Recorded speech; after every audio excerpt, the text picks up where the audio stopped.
గడిచిన సార్వత్రిక ఎన్నికల్లో వైఎస్ఆర్ కాంగ్రెస్ పార్టీని రాష్ట్ర ప్రజలు చేదరించినా కూడా వాళ్ళ యొక్క రౌడీ రాజకీయాలు, వాళ్ళ ఆలోచన విధానం, వాళ్ళ అరాచక ఆలోచన మారినట్టుగా అనిపించట్లా. వైఎస్ఆర్ కాంగ్రెస్ పార్టీ అధికారంలో ఉన్నప్పుడు ఏ విధంగా ఇంటి మీద దాడి చేశారు జనసేన పార్టీని, ప్రభుత్వం మారి ఈరోజు కూటమి ప్రభుత్వం ఉన్నా కూడా వైఎస్ఆర్ పార్టీ శ్రేణులు జనసేన పార్టీ మీద దాడులు చేస్తున్నారు అని చెప్పడానికి ప్రత్యక్ష ఉదాహరణే కొచ్చాలో జరిగిన సంఘటన. పల్నాటి బ్రహ్మనాయుడు, పల్నాటి సింహంపులని ఆయన జగన్మోహన్ రెడ్డిని ఆదర్శం తీసుకొని నిలకుండా ఆయన రాజ్యాంగం అమలుపరిచాడు. ఆ రాజ్యాంగాన్ని బలైన వ్యక్తులు మేము ఎవరో కాదు. ఇదే బ్రహ్మనాయుడు స్ఫూర్తిగా తీసుకొని నేను నాయన కదా, నా పేరులో కూడా నాయుడు ఉంది అని చెప్పి కొచ్చాలలో గోలి ఏడుకొండలు అని చెప్పి ఆయన ఒక రాజ్యాంగం మొదలుపెట్టాడు.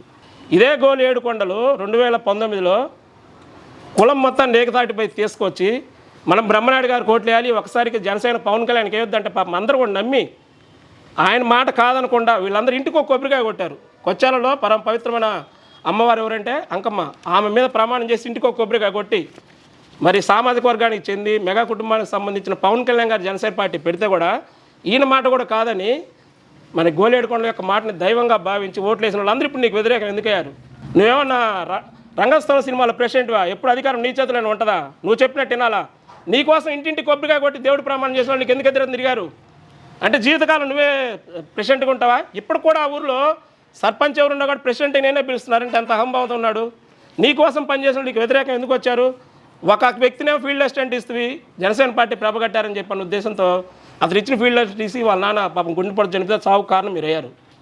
అంతటితో కాకుండా పసుపులేటి పిచ్చేను ఒక ఆయన, అదేవిధంగా పోయిన రాఘులు అని చెప్పి ఇద్దరు వాళ్ళ పొలం అడ్డగోలుగా దున్ని మరి వాళ్ళకి రక్షణ కల్పించదు. పోలీస్ స్టేషన్ పట్టించుకోలేరు, బ్రహ్మనాయుడు పట్టించుకోలేదు.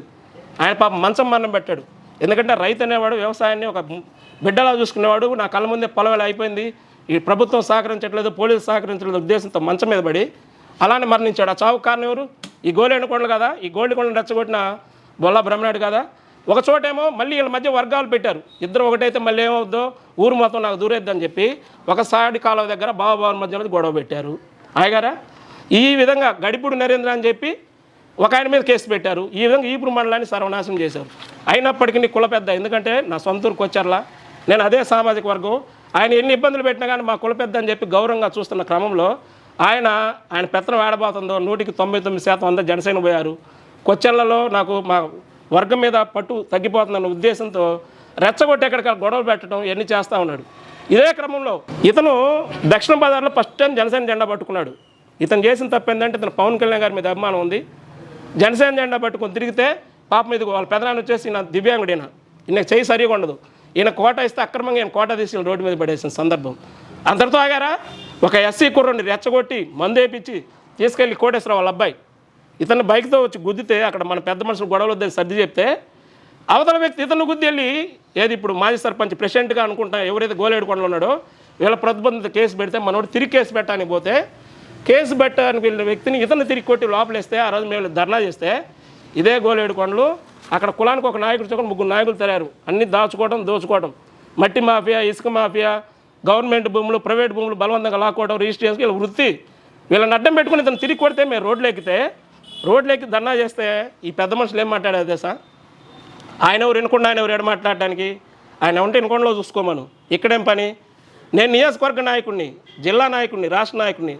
నా సొంత ఊరికి వచ్చారులా, నన్ను రావద్దు అంటానికి వీళ్ళెవరు? వీళ్ళు ఒక్కళ్ళే చేయాలా? వీళ్ళు ముగ్గురు కలిస్తే దోచుకోవాలా? అంటే అన్యాయాన్ని ప్రశ్నిస్తే ఎవరి మీద కేసులు పెడతారా? ఇప్పుడు నేను అడుగుతున్నా ప్రభుత్వాన్ని, మా కూటమి ప్రభుత్వాన్ని అడుగుతున్నా, ఈ అబ్బాయి కేసు పెట్టడానికి పోతే ఇతను లోపలేసి కొట్టిన పోలీసులు ఈరోజు ఇతని ఇంటి మీద కొట్టారు. 3 మీద కేసు పెడితే లింగలింగం అంటూ ఒకళ్ళు అరెస్ట్ చేశారు. అంటే కూటమి ప్రభుత్వం మాకు న్యాయం ఏమైనా జరుగుతుంది? మేము ఎవరు చెప్పుకోవాలి మా బాధ? జీవాంజనేయ గారిని అడిగితే ఆయన ఏమంటాడు? తమ్ముడు, కక్ష సాధింపు చర్యలు పనికిరావు, ఎవరు కర్మకు వాళ్ళే బాధ్యులు, ఇలాంటి కక్ష సాధింపు చర్యలు నా దగ్గర తీసుకురావద్దు అంటాడు. ఈ ఊర్లో పెత్తనం పోతుంది, ఈ మొత్తం కుంపు కారణం వీడని చెప్పి ఈయన్ని రెచ్చగొట్టి ఇంటి మీదకి పోయారు. ఎవరు? ప్రెసిడెంట్గా చేసిన గోలేడుకొండలు లక్ష్మణు వెంకటేశ్వర అనే 2 కొడుకులు ఇంటి మీద పోయి కర్రలు గొడ్డళ్ళు మారణాయుధాలు చేసిపోయి ఇంటి మీద దాడి చేయడానికి వెళ్తే ఒకే ఒక కుటుంబం అండి వాళ్ళది.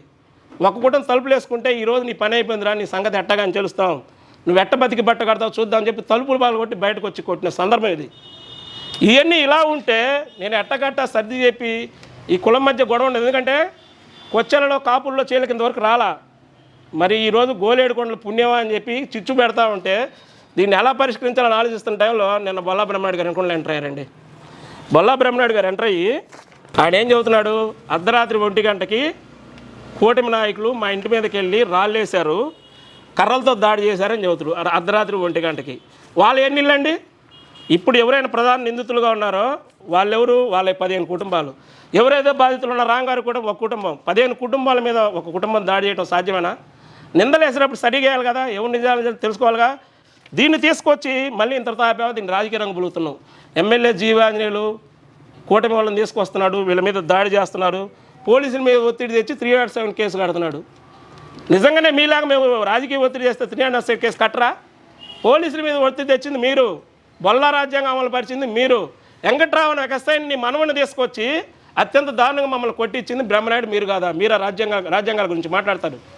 నిజంగానే 307 కేసు కట్టాలంటే 164 సీట్లు మా కూటమికి ఉన్నాయి.